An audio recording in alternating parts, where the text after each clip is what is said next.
Hello guys, मैं बिलाल यासमी। जय हिंद। आज पढ़ेंगे क्लॉक रीजनिंग का दूसरा पार्ट।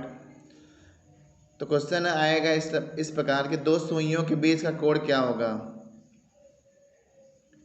तो हम कैसे निकालेंगे।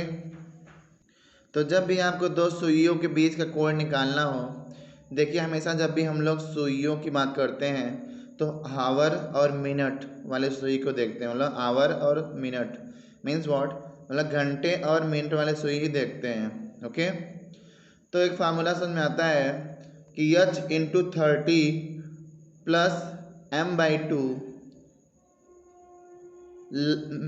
Average to m/6, right. यहाँ ऐसे पढ़ेंगे हिंदी में, घंटा गुणित 30 प्लस मिनट बटा 2 लगभग मिनट गुणित 6।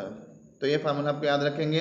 आप दो सुइयों के बीच का कोण निकाल लेंगे और दो सुइयाँ क्या होंगी, घंटा और मिनट, राइट। जैसे आपको क्वेश्चन मिल जाए कि 2 घंटा 20 मिनट, तो घंटा कौन है, एच को, घंटा को एच से दिखाएंगे और मिनट को 20 से दिखाएंगे। अब इसी फार्मूला, कुछ नहीं करना है आपको, इसी फार्मूला में फिट करना है, राइट। तो आप कुछ नहीं करेंगे, एच की जगह क्या रख देंगे 2 और m की जगह क्या रख देंगे 20। तो आइए रखा जाए, तो 2 इंटू 30 प्लस 20/2 लगभग 20 इंटू 6।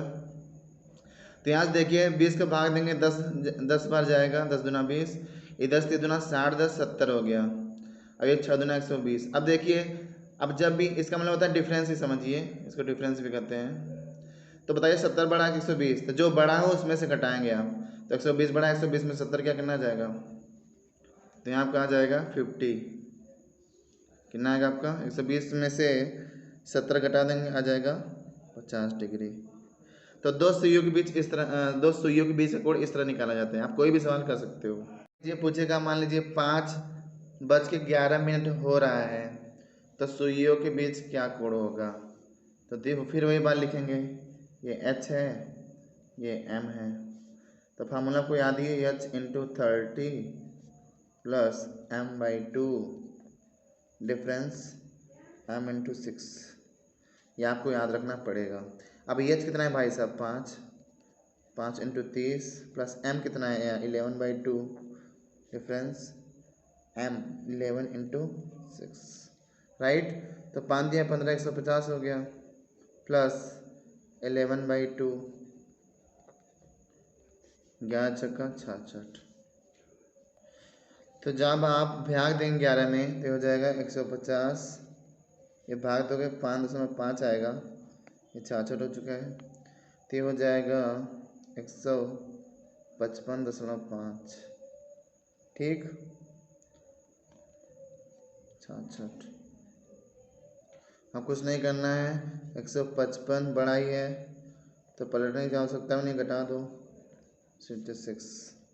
तो घटा देंगे, कितना आ जाएगा, आ जाएगा 89.5 डिग्री। तो आपका आंसर हो जाएगा, ठीक है।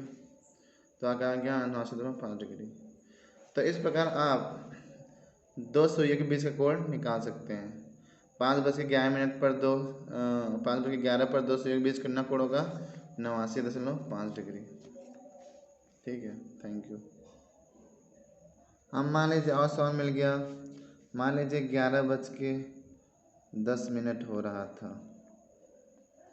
तो ये h हो गया, ये m हो गया, राइट। अब h m हो गया तो फिर फार्मूला वही हुई, h into 30 plus m/2 difference m/6, right.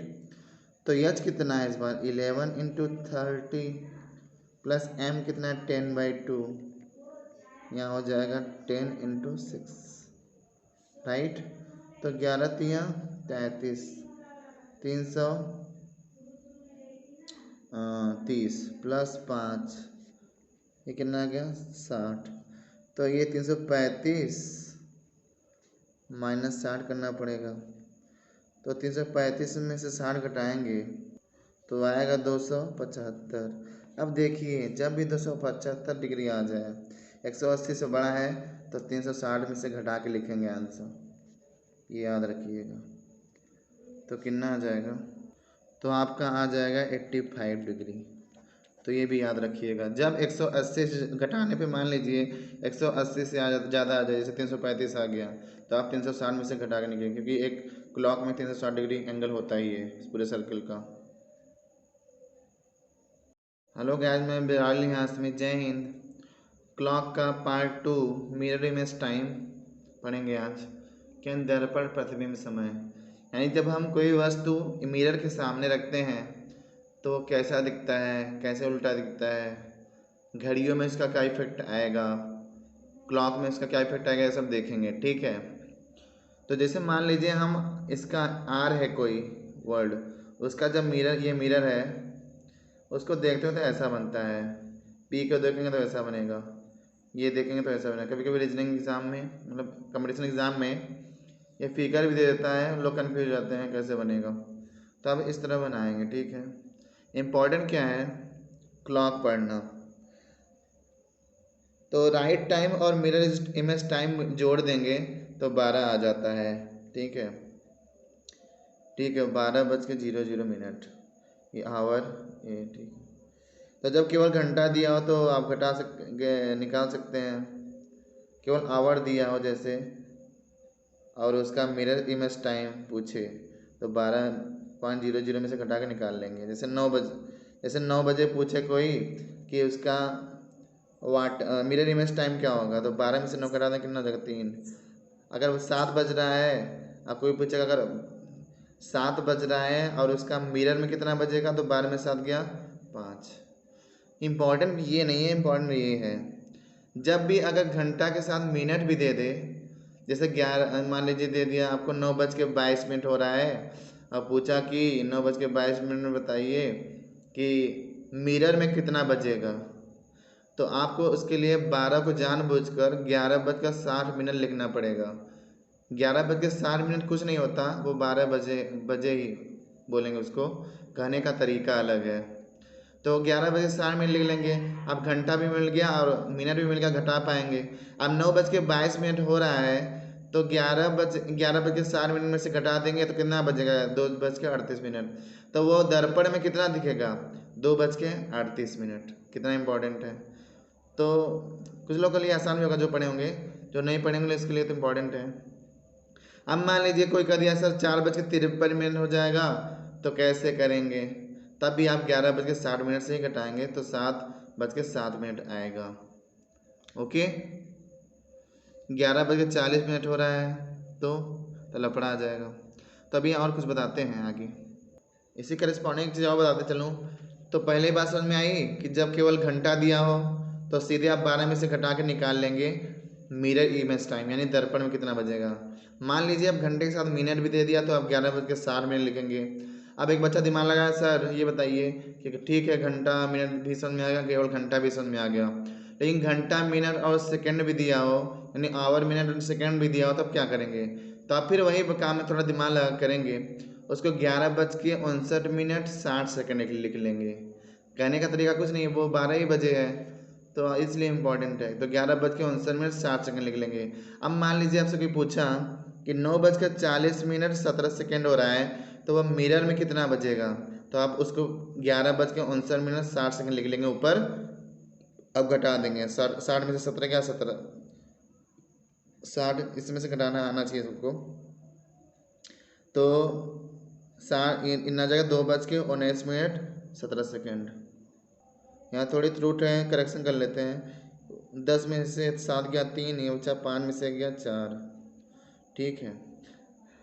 तो 60 में से 17 घटाएंगे 43 सेकेंड आ जाएगा, 19 मिनट आ जाएगा, 2 घंटा आ जाएगा, राइट।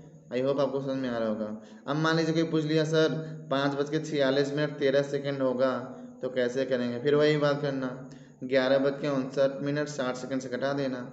60 में से 13 गया 47, 59 में से 46 गया 13, और 11 में से 5 गया 6, तो इतना आ जाएगा। Got it. आप कभी ना कभी खुदा ना खास्ता मान लीजिए 12:20 हो रहा है, तब कैसे करेंगे। तो आप 12 को जानबूझ के 00 लिख लेंगे और 20 वही लिख देंगे, और वही 11:60 में से घटा देंगे, तो 11:40 आएगा, ठीक है। यहाँ देखिए समझ भी सकते हैं, ये 11:40 है। अब 11:60 से 11:40 घटाएंगे तो 0 इतना का 20 मिनट, इसको अगर इससे जोड़ देंगे तो फिर वही आ जाएगा 12:20। तो सही है ना, ठीक है। यहाँ एक नोट समझ चलते हैं, जिस स्थिति में दर्पण रखा हो वह स्थितियाँ परिवर्तित नहीं होती। अतः अगर मिरर इमेज टाइम में 12 और 6 के समय में कोई भी परिवर्तन नहीं होता, क्योंकि यह यहाँ पर दर्पण की स्थिति लंबवत होती है। ठीक। और एक बात नोट यह भी है कि मिरर इमेज टाइम में वास्तविक समय और दर्पण प्रतिबिंब समय का योग 12 होता है। Right time plus mirror time क्या होता है 12। हम समझते हैं जल प्रतिबिंब समय क्या है, वाटर इमेज टाइम। ठीक है, तो वाटर इमेज टाइम थोड़ा डिफरेंट है मिरर इमेज टाइम से, क्योंकि अब जल में, जैसे हम जल में देखते हैं अपनी परछाई दिखती है ना, तो अब वो समझेंगे कैसे क्या होगा। राइट, तो 12 का अगर प्रतिबिंब, अगर जल में प्रतिबिंब देखेंगे तो 6 आएगा, 1 का 5 आएगा, 2 का 4 आएगा, 11 का 7 आएगा और ये 10 का 8 आएगा। ठीक है, और ये देखिए मैं दिखा पा रहा हूँ आपको, इस तरह कोई इमेज है तो इसका वाटर इमेज क्या दिखेगा, इस तरह, यानी नीचे दिख रहा है। ठीक है, वाटर इमेज टाइम में क्लॉक संबंधित क्वेश्चन बहुत इंपॉर्टेंट है। वाटर इमेज टाइम में कुछ कंडीशन समझना पड़ता है, जैसे 6:30, 6:60 और 6:90। जब मिनटों की संख्या 30 से कम हो, 30 से कम यानी 15 डिग्री, 20 डिग्री, 10 डिग्री इसकी जगह हो जाए, जहाँ मैं पेन दिखा रहा हूँ। ठीक है, जब मिनटों की संख्या 30 डिग्री से कम हो तो हम क्या करेंगे, 6:30 से घटाएंगे, यानी 18:30, ऐसे भी कह सकते हैं। जब मिनटों की संख्या 30 हो, खुद 30 हो, जैसे 8:30। ठीक है, अब तीसरा कंडीशन है जब मिनटों की संख्या 30 से अधिक हो, दिख रहा है आपको 30 से अधिक में लिखा है, 30 से अधिक हो, तो 30 से अधिक हो में क्या करेंगे, 6:90 से घटाएंगे। यही आपको समझना है, कुछ नहीं करना है, तो आप वाटर इमेज टाइम निकाल पाएंगे। जैसे आपको मिल गया 10:22, 10:22 घड़ी में हो रहा है, और कि पूछेंगे पानी में कितना बजेगा, means what, water image time क्या होगा, यानी पानी जल प्रतिबिंब क्या होगा। तो अब देखिए 22 क्या है, पहली कंडीशन होल्ड कर रहा है, मिनट जो है 30 से कम है तो 22 है, तो इसको किस 6:30 में से घटा देंगे। अब जब 6:30 से घटा देंगे तो ये 18:30, 10:22 यही था ना, तो घटा देंगे कितना जगह, 8:08। कितना जाएगा भाई साहब, 8:08। ठीक है, अब मान लीजिए जैसे 8:30 हो रहा हो, तो खुद एग्जैक्टली 30 है, तो एग्जैक्टली 30 के लिए हमने क्या बताया, 18:60 से घटाना है, तो 18:60 यहाँ लिखा हुआ है, और 8:30 यहाँ घटा दीजिए, 10 बजे कितना आ गया, 30। राइट, इसी तरीके से अब 4:56 हो रहा है, अब यहाँ देखिए 30 से ज़्यादा हो गया, तो तीसरी कंडीशन लगेगी। ये सब आपको याद रखना पड़ेगा, उसके अलावा कोई ट्रिक नहीं है भाई साहब। तो 4:56 हो रहा है तो 18:90 लिख लेंगे, और 4:56 में घटा देंगे, 14 कितना आ जाएगा, 34। और 14:34 की दुनिया निकालेंगे, बोलेंगे 2:34। राइट, इसी तरीके से 4:13 हो रहा हो तो 13 वही काम करेंगे, 18:30 से घटाएंगे तो 14:17, लेकिन इसको क्या लिख लेंगे, 2:17। ये सब मैनिपुलेट आपको करना पड़ेगा, तो मैनिपुलेशन इज इम्पॉर्टेंट। तो ये था वाटर इमेज टाइम। तो आई होप आपको समझ में आएगा, ये आपको याद रखना है। तो आप आज आपने क्या पढ़ा, मिरर इमेज टाइम और वाटर इमेज टाइम। तो ये बहुत इंपॉर्टेंट एग्जाम में क्वेश्चन आते हैं। अगर आपको मेरा वीडियो अच्छा लगा तो लाइक और सब्सक्राइब करना ना भूलें। थैंक यू, जय हिंद।